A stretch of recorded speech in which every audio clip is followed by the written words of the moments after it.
So our reading today is Psalm 137. By the rivers of Babylon we sat and wept when we remembered Zion.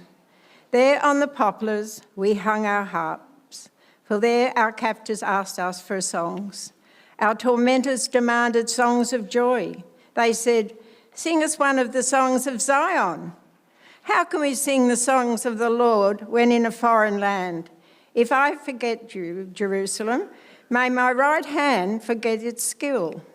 May my tongue cling to the roof of my mouth if I do not remember you, if I do not consider Jerusalem my highest joy. Remember, Lord, what the Edomites did on the day Jerusalem fell. Tear it down, they cried, tear it down to its foundations. Daughter Babylon, doomed to destruction.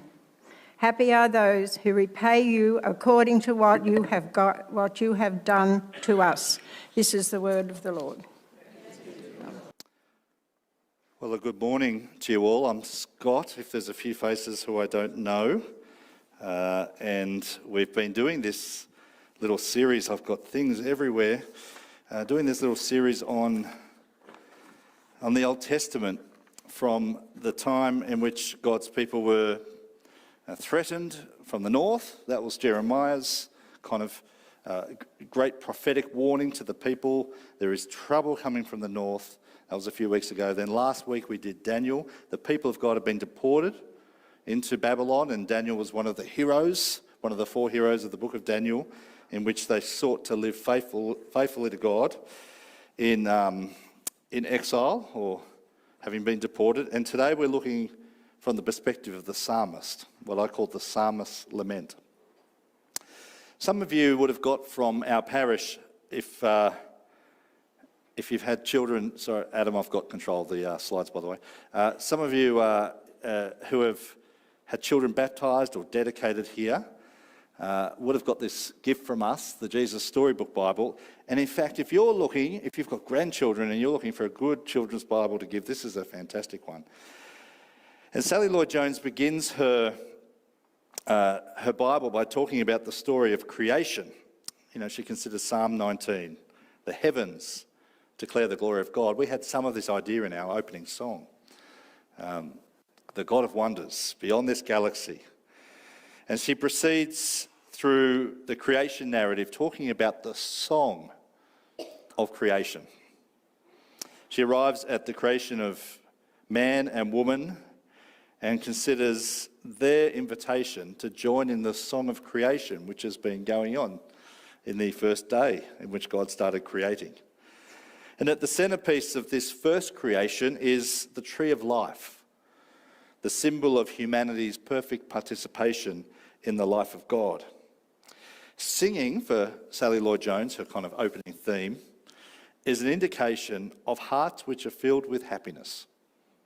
That's when you want to really sing. Hearts that are unafraid. Hearts who don't know sadness or loneliness or sickness. Or to draw from the terms which I've used throughout this series so far, singing is what you do when you are home. Now, some of us should only sing at home, like me, but I'm talking more metaphorically, right? Singing is something that we should do at home, because it's at home when we're unafraid. It's at home when we're secure. It's at home that we're safe. And so the question for us this morning is this: how can we sing the songs of the Lord while in a foreign land? You see, the exile, that is the deportation of God's people from their homeland, is the opposite of home. It's the place of weeping. It's the place of ridicule. Our tormentors said to us, scorned us, mocked us, ridiculed us, sing the songs of Zion. How can we sing the songs of the Lord while in a foreign land? For they found themselves by the rivers, not of Jerusalem or Zion, but of Babylon. And it's there that they sat and they wept when they remembered it. These are not simply tears of sadness as if it will pass soon. but their souls are weeping as they recall the death and the destruction that they have witnessed. For those who have survived the terrible events which took place in 587 and thereabouts, years BC, when the city of Jerusalem was razed to the ground and the population killed, and many of them who survived were taken into exile. For those that remember and have seen those events and who have survived them, their souls are weeping. It's a place now in which they've lost their singing voices. It says in the psalm that they've hung up their harps, not on the tree of life, but on the poplars of their enemy. In fact, this tree theme is an interesting one because the people of Israel are often described throughout the Old Testament as a fruitful vine. But here they feel withered, they feel far from home, they are afraid and they are traumatised, and they continue to be vulnerable. And it is in such a place that we also at times, more often than we would wish for, discover ourselves to be into. In many ways, exile is not just an experience in Babylon, but the experience of everybody outside the Garden of Eden, which is the true home of humanity. Christians are not immune, far from it. We too share in the groans of creation, the frailty of the earthly body, and perhaps therefore we weep more than others even. We feel the weeping valley of exile, for we know the garden from which we've been exiled from, yeah? And we have this kind of hope, Christian hope, of a future restoration of that garden. And so we're more conscious than anybody, perhaps, of the gap between what we ought to be and what God has designed us for, and that which we've fallen from and that which we live in. And so perhaps Christians have reason to weep, more than even unbelievers. The problem with tears is that they can tempt us towards bitterness. Have you found that over the years?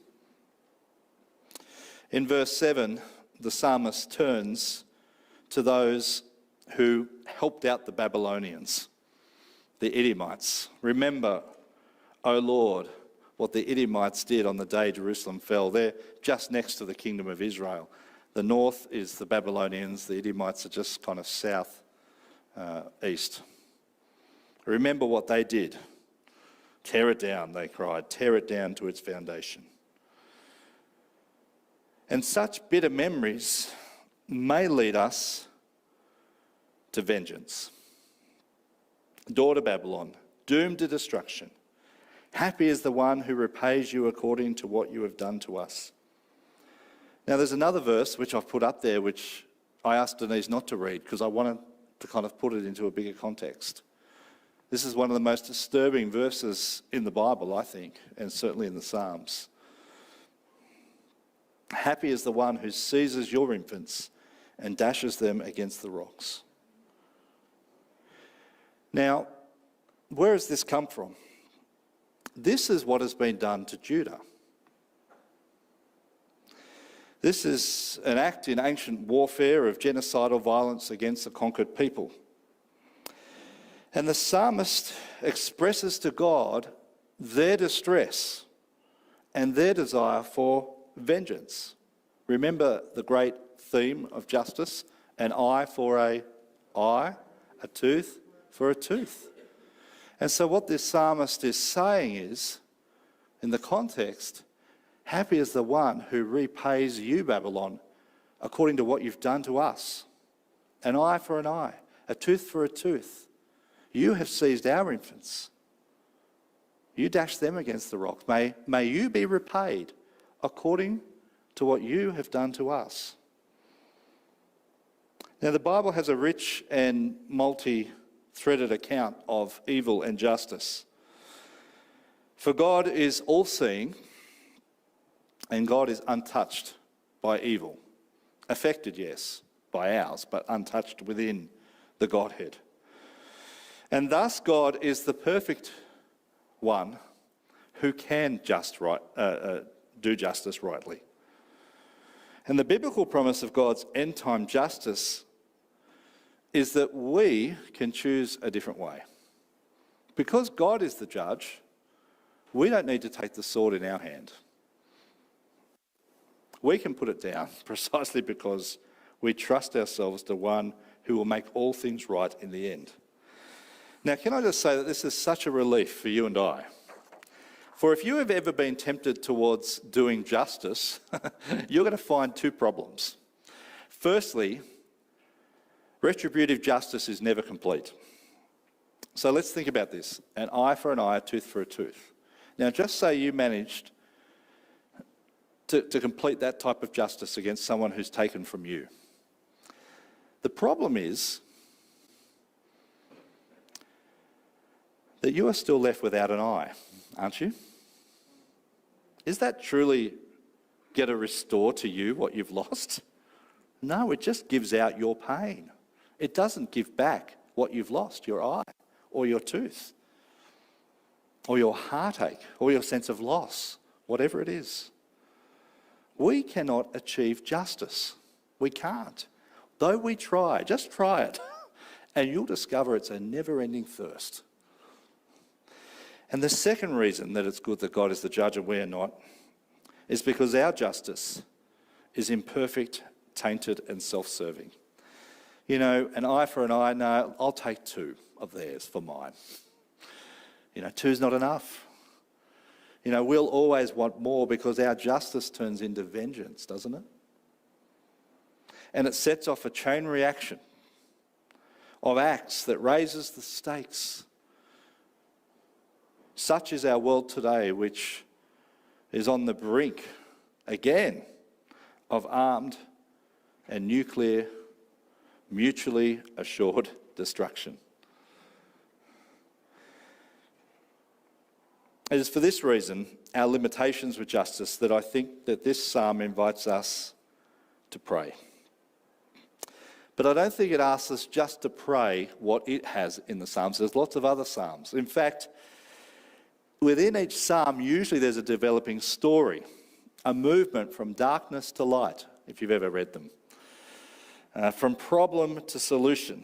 How the psalmist begins to pray is not how necessarily the psalmist ends in their prayers. And I suggest in the whole Psalms and in the whole biblical story that the Bible does not call us to pray how that psalm ends. Maybe that might be part of the process, but it's not where it ought to end. Although I do think that this psalm of vengeance does say to us that nothing is off limits in how we express ourselves to God. Remember, Lord, what the Edomites did.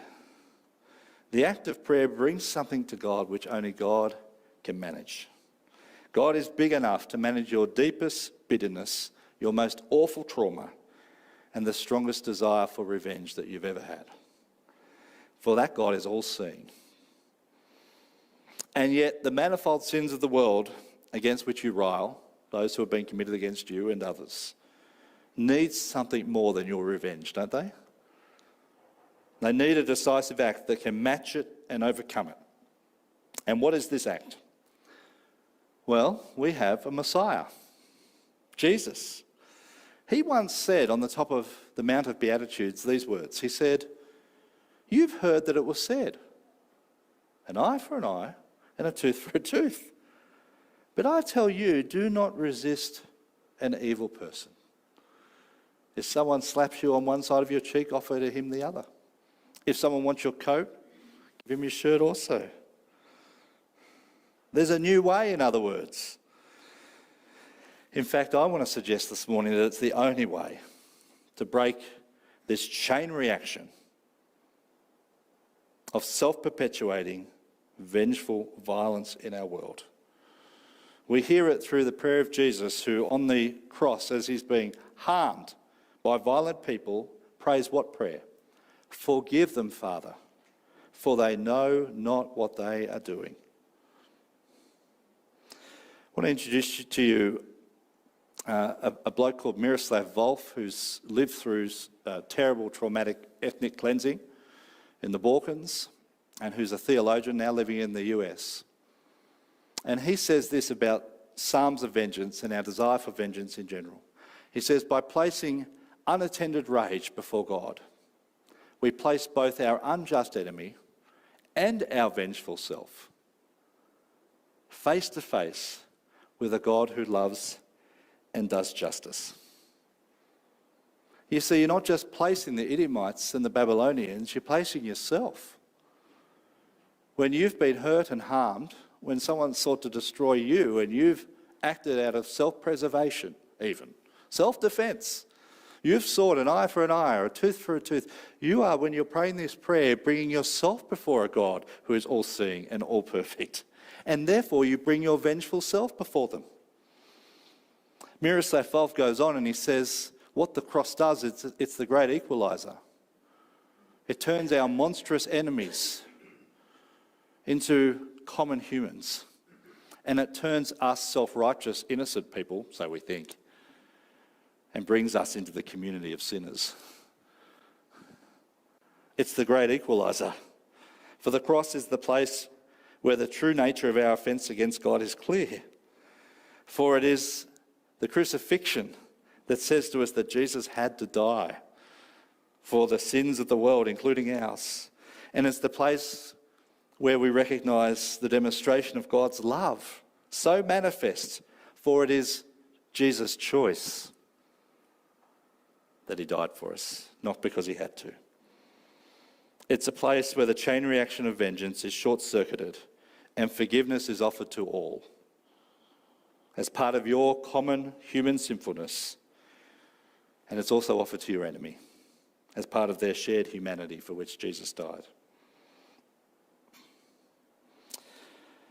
The Psalms, therefore, although they are a lament, and in this case, bringing our vengeful self before God also, they are, in being prayers, acts of faith. They are acts of hope, actually, prayers. They ask us to look beyond ourselves. And they say, please, Lord, would you make a better world? Would you make a better Scott? Would you make a better enemy? Such psalms are perhaps a part of the stepping stones that you need to go through in order to get back to the Psalm of Zion, the songs of creation, when we know we are safe and unafraid and secure. In fact, this is the final picture in the Bible. The final picture in the Bible is the multitude of people in Revelation who come together from every nation, tribe and tongue, and who do what? They sing. They sing the song of creation. They actually sing the song of the crucified Lamb as well. And as they come together, singing as God's people, they're home, they're safe, they're secure, they're unafraid. And in the middle of the city in which they've come together is what tree? The tree of life. It actually covers both sides of the river, strangely. And the tree of life is not just bearing some fruit, but it is abundant with fruit.